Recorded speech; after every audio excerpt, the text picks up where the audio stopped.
கிறிஸ்துவுக்குள் பிரியமான சகோதர சகோதரிகளே, உங்கள் யாவரையும் இயேசு கிறிஸ்துவின் இனிதான நாமத்தினாலே வாழ்த்தி வரவேற்கிறேன்.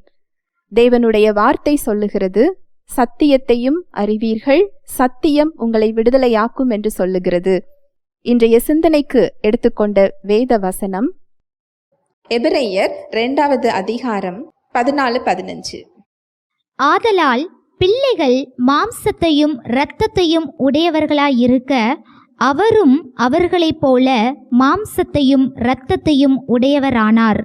மரணத்துக்கு அதிகாரியாகிய பிசாசானவனை தமது மரணத்தினாலே அழிக்கும்படிக்கும், ஜீவ காலமெல்லாம் மரண பயத்தினாலே அடிமைத்தனத்திற்குள்ளானவர்கள் யாவரையும் விடுதலை பண்ணும்படிக்கும் அப்படியானார். இதுல யார சொல்லப்பட்டிருக்கு தெரியுமா? நம்மள சொல்லப்பட்டிருக்கு. ஆதலால் பிள்ளைகள் மாம்சத்தையும் இரத்தத்தையும் உடையவர்களாய் இருக்க, நாம் சதையும் இரத்தத்தையும் உடையவர்களாய் இருக்க, அவரும் நம்மை போல மாம்சத்தையும் இரத்தத்தையும் உடையவரானார். அவர் மனிதனாக வந்ததோட நோக்கம் இதுதான். நாம எப்படி இருக்கிறோமோ அதே உருவத்துக்கு அவர் என்ன செஞ்சிருக்கிறாரு? இறங்கி வந்திருக்கிறார். எவ்வளோ பெரிய அன்பு பாருங்களேன். அடுத்து என்ன சொல்லுது பாருங்க, அவரும் அவர்களைப் போல மாம்சத்தையும் இரத்தத்தையும் உடையவரானார், மரணத்துக்கு அதிகாரியாகிய பிசாசானவனை. எவ்வளவு தெளிவா போட்டிருக்கு பாருங்களேன். மரணத்துக்கு அதிகாரி யாரு? நாம யாரு நினைச்சிட்டு இருக்கிறோம்? ஒருத்தங்க ஜெபிச்சு சுகம் பெறலன்னா தேவனோட சித்தம் இல்லை, எடுத்துக்கிட்டாருன்னு சொல்றோம். ஆனா இங்க என்ன சொல்லப்பட்டிருக்கு? மரணத்துக்கு அதிகாரியாகிய பிசாசானவன். நம்மளோட ஜெபம் நிறைய நேரம் தேவனும் சாத்தானும் சேர்ந்து ஒரு பார்ட்னர்ஷிப் போட்டிருக்கிற மாதிரி தான் என்ன செஞ்சுக்கிட்டு இருக்கிறோம்? ஜெபிச்சுக்கிட்டு இருக்கிறோம். உங்களுக்கு சித்தம் இருக்கா இல்லையா? அவருக்கு சித்தம் இல்லாட்டி சாத்தாண்ட பிடிச்சு கொடுக்குற மாதிரி பேசுறோம். ஆனா அவர் என்ன செஞ்சிருக்கிறாரு? நாம எப்படி சதையும் ரத்தமுமா இருக்கிறோமோ அதை போல அவர் சதையும் ரத்தமுமா என்ன செஞ்சாரா? மாறினாரா? மாறி எதுக்காக? அவரோட நோக்கம் என்ன? மரணத்துக்கு அதிகாரியான பிசாசானவனை தனது மரணத்தினாலே அழிக்கும்படிக்கு. அவங்க கூட பார்ட்னர்ஷிப் போடல. அவரு என்ன செஞ்சிருக்கிறாரா? அழிக்கும்படிக்கு என்ன செஞ்சாரா? 15வது வசனம் வாசிக்கலாம்.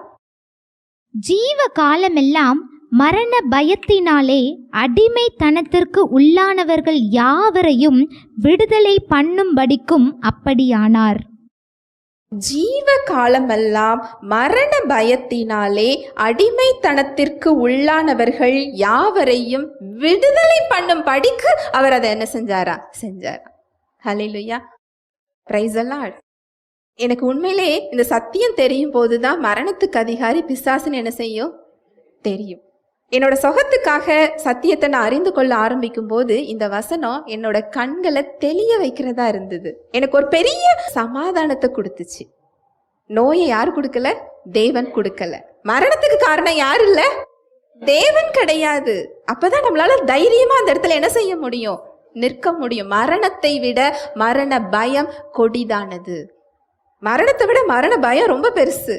நிறைய பேருக்கு இந்த சத்தியத்தை கொடுக்கும் பொழுது நிறைய பேர் இந்த வசனத்தை சொல்லும் போது அவங்க ஒரு பெரிய விடுதலையை பெறத நான் பாக்குறேன். ஏன்னா அந்த மரணத்துக்கு காரணம் தேவன் அவங்க என்ன செஞ்சிட்டு இருக்கிறாங்க?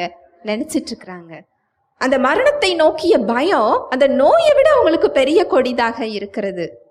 கிறிஸ்தவர்களுக்கு ஒரு பெரிய ஒரு பலம் என்ன தெரியுமா? நம்ம நோயில இருக்க வேண்டாம், நோயிலையும் நமக்கு விடுதலை கொடுக்கப்பட்டிருக்கு, தேவ சுகம் கொடுக்கப்பட்டிருக்கு. அதையும் தாண்டி நம்ம மரணத்துக்குள்ள போனோம்னா அது முடிவு இல்லை, அது தேவனோடு என்றென்றுமான ஒரு வாழ்வு. எவ்வளோ பெரிய நம்பிக்கை பாருங்களேன், எவ்வளோ ஒரு பெரிய ஒரு பாக்கியம். மரணங்கிறது ஒரு முடிவு கிடையாது, அது ஒரு வாசல். தேவனோடு நான் என்றென்றைக்கும் நான் என்ன செய்ய முடியும்? இருக்க முடியும். இந்த உலகத்துல அவர் எனக்கு கொடுத்திருக்கிற திட்டங்களை எல்லாம் முடிச்சிட்டு சந்தோஷமாக மரணத்தை எதிர்நோக்கக்கூடிய தைரியம் நமக்கு என்ன செய்யப்பட்டிருக்கு? கொடுக்கப்பட்டிருக்கு. எவ்வளோ பெரிய ஒரு விடுதலை அவர் கொடுத்திருக்கிறார். நிறைய பேர் இந்த வசனத்தை அறிந்து கொண்டு அவங்க நோயில மரணப்படுக்கையிலிருந்து எழுந்திருக்கிறத நான் பார்க்கிறேன். இதற்கு நேராக ஆவியானவரின் குரல் இருக்கும். நீ இவ்வளவு நாள் தான் இருப்ப, தேவனுக்கு சித்தம் இல்லை, நீ இந்த பாவம் செஞ்சிட்ட, நீ இதுல சுகப்பட மாட்ட, நீ இறந்து போயிருவ அப்படின்னு சொன்னா அது யாரோட குரல் இல்லை? தேவனோட குரல் இல்லை. நிறைய பேர் அவங்க சுகத்துக்காக நாங்க இந்த சத்தியத்தை கொடுத்து அவங்க அந்த சுகத்தை பெறும் பொழுது யாராவது அதை ஜெபித்து இந்த இடத்துல நீங்க சுகத்தை பெற மாட்டீங்கன்னு சொன்னா அவங்க அதை ஏற்றுக்கொண்டு இறந்து போறதை நாங்க என்ன செய்யறோம், பார்க்கிறோம். ஊழியக்காரங்களே சொல்லிட்டாங்க, நான் எப்படி பழைக்க முடியும்? அவங்களுடைய நம்பிக்கை எப்படி இருக்குது? சத்தியம் தெரியல. எனக்கு மரணத்துக்கு அதிகாரி யாருன்னு என்ன செய்யல, தெரியல. அதனாலதான் இயேசு கிறிஸ்து சொல்றாரு, சத்தியத்தையும் அறிவீர்கள், சத்தியம் உங்களை விடுதலை ஆக்கும். இயேசு கிறிஸ்து என்ன செய்திருக்கிறாருங்கிறத அறியாம நம்ம ரட்சிக்கப்பட்டிருந்தாலும், நம்ம அந்த விடுதலையை பெற்றிருந்தாலும், நம்ம ஆவியில உலகத்தையே படைத்தவர் இருந்தாலும் அந்த விடுதலை வெளியில என்ன செய்ய முடியாது, பார்க்க முடியாது. நமக்கு என்ன தெரியலையோ அந்த இடத்துல சாத்தான் நம்மை வஞ்சித்து வைத்திருப்பான். அவனுடைய ஆயுதமே அவன்கிட்ட பெரிய தந்திரம் மட்டும்தான். அவனுக்கு அதிகாரம் கிடையாது, அவனுக்கு வல்லமை கிடையாது. எந்த இடத்துல நமக்கு சத்தியம் தெரியலையோ அந்த இடத்துல நம்ம ஒரு அடிமையாக இருப்போம். கொலோசையர் 2:15. துரைத்தனங்களையும் அதிகாரங்களையும் உரிந்து கொண்டு வெளியரங்கமான கோலமாக்கி அவைகளின் மேல் சிலுவையிலே வெற்றி சிறந்தார். துரைத்தனங்களையும் அதிகாரங்களையும் உரிந்து கொண்டு வெளியரங்கமான கோலமாக்கி அவைகளின் மேல் சிலுவையில் வெற்றி சிறந்தார்.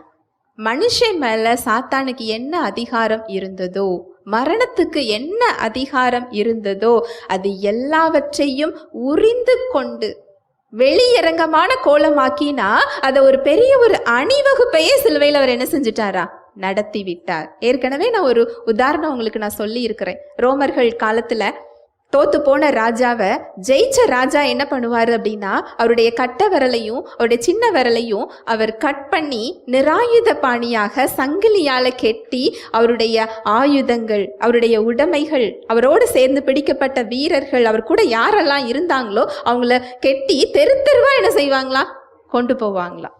அவரால் இனிமே வாழை என்ன செய்ய முடியாது, பிடிக்க முடியாது. அவரால் இனிமே எந்த அச்சுறுத்தலும் வராது.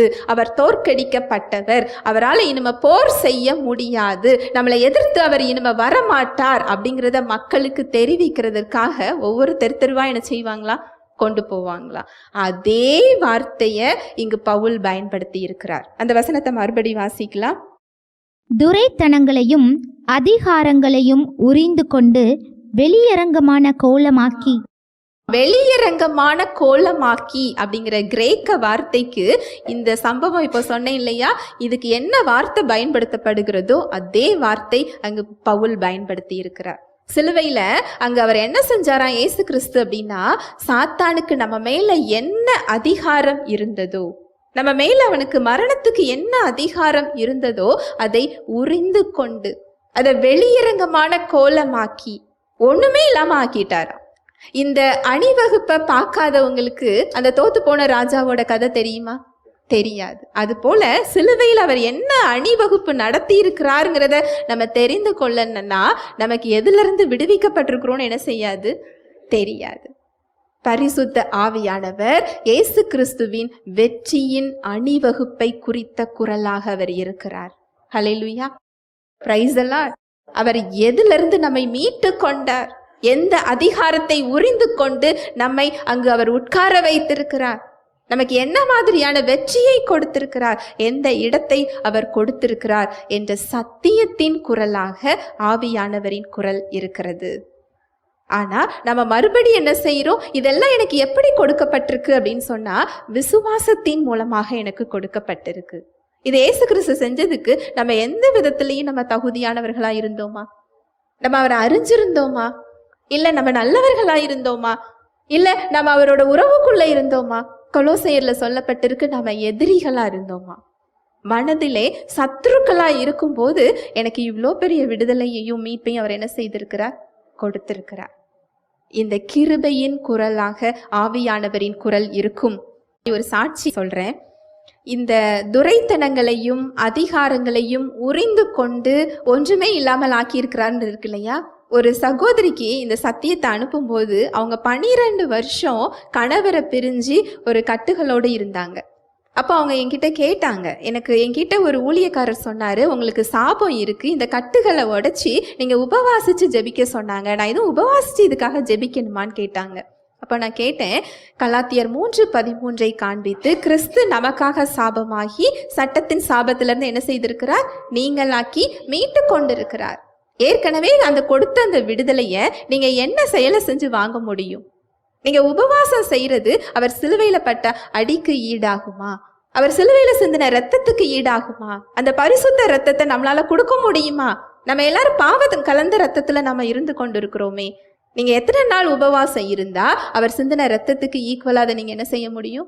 கொடுக்க முடியும். அது நீங்க அவர் செஞ்ச செயலை கனவீனப்படுத்தும். நீங்க அந்த விடுதலையை பார்க்கணும்னா அவர் என்ன சாபத்திலிருந்து விடுதலையாக்கிட்டாருங்கிறத நீங்க விசுவாசிச்சா போதும், அந்த விடுதலையை நீங்க என்ன செய்ய முடியும்? பார்க்க முடியும். இதை அவங்களுக்கு நான் சொல்லி கொடுத்து இந்த சத்தியத்தை அனுப்பி விட்டுருந்தேன். இந்த சத்தியங்களை அறிந்து கொண்டாங்க. தெய்வ அன்பு அதெல்லாம் குறித்து அறிந்து கொண்டு 12 வருஷமா கணவரோட ஒரு பெரிய ஒரு பிரச்சனையில இருந்தாங்க. நிறைய முறை நான் விவாகரத்து வரைக்கும் அவங்க போனாங்க. அந்த மாதிரி இடத்துல இருந்து அவங்க அடுத்து அவங்க கணவரோட உறவு அவங்க என்ன செஞ்சுக்கிட்டாங்க? ரீஸ்டோர் பண்ணிக்கிட்டாங்க. அவங்க அந்த சாட்சியில என்கிட்ட அவங்க சொன்னது என்ன சொன்னாங்க அப்படின்னா, சாத்தானுடைய அதிகாரத்தை உரிந்து கொண்டார். அது என்கிட்ட அதிகம் பேசுச்சு. என்னோட குடும்பத்துல இந்த பிரச்சனைக்கு காரணம் யாருதான்? சாத்தான். திருடன் திருடவும் கொல்லவும் அழிக்கவும் வருகிறான். சமாதானத்துக்கு காரணர் கர்த்தரை தவிர அவர் கலகத்துக்கு காரணர் கிடையாது. அவனுடைய அதிகாரம் இயேசு கிறிஸ்துவினால் உரிந்து கொள்ளப்பட்டிருக்கு அப்படின்னு சொன்னா, அவனை ஒண்ணுமே இல்லாம அவர் ஆக்கிட்டாருன்னு சொன்னா, அவன் எப்படி என் குடும்பத்துக்குள்ள வர முடியும்? அவங்களுக்கு அந்த விசுவாசத்தை எப்படி கொடுத்துருக்கு பாருங்க இந்த சத்தியம். அவங்களுக்கு எந்த வசனம் விசுவாசத்தை கொடுத்துச்சா? அவனுடைய அதிகாரத்தை உரிந்து கொண்டு அவனை ஒண்ணுமே இல்லாம ஆக்கிட்டார். நீங்க ஒவ்வொரு சூழ்நிலையிலையும் உங்களை எதிர்த்து வருகின்ற போராட்டங்களா இருக்கலாம், உங்களோட நோயா இருக்கலாம், பலவீனமா இருக்கலாம், உறவுகள் பிரச்சனையா இருக்கலாம், அதுக்கு பின்னாடி இருக்கிற சாத்தானை பாருங்க, திருடனை பாருங்க. மனுஷங்களா பலவீனங்களா என்ன செய்யாதீங்க, பார்க்காதீங்க. அவனுடைய அதிகாரம் உரிந்து கொள்ளப்பட்டிருக்கிறது. அது நம்ம இடத்தில் இருக்கிறதுக்கு அதுக்கு என்ன கிடையாது? அதிகாரம் இல்லை. நம்ம சரீரத்தின் மேல இருக்கிறதுக்கு அதுக்கு என்ன கிடையாது? அதிகாரம் கிடையாது. இதை நீங்க அறிந்து கொள்ளும் போது, நீங்க அந்த விடுதலையை விசுவாசிக்கும் போது இயல்பாகவே எதுலதான் இருப்பீங்க? விடுதலையில தான் நீங்க இருப்பீங்க. அவனால உங்க குடும்பத்துல என்ன செய்ய முடியாது? கை வைக்க முடியாது. ஹல்லேலூயா, பிரைஸ் தி லார்ட். பரிசுத்த ஆவியானவர் தாமே தேவ வார்த்தையோடு கூட உங்கள் யாவரோடும் இடைப்பட்டார் என்பதை விசுவாசிக்கிறேன். தேவ வார்த்தையில் சொல்லப்பட்ட சத்தியத்தின்படி சிந்திக்க, செயல்பட இன்று நாம் தீர்மானம் எடுப்போம்.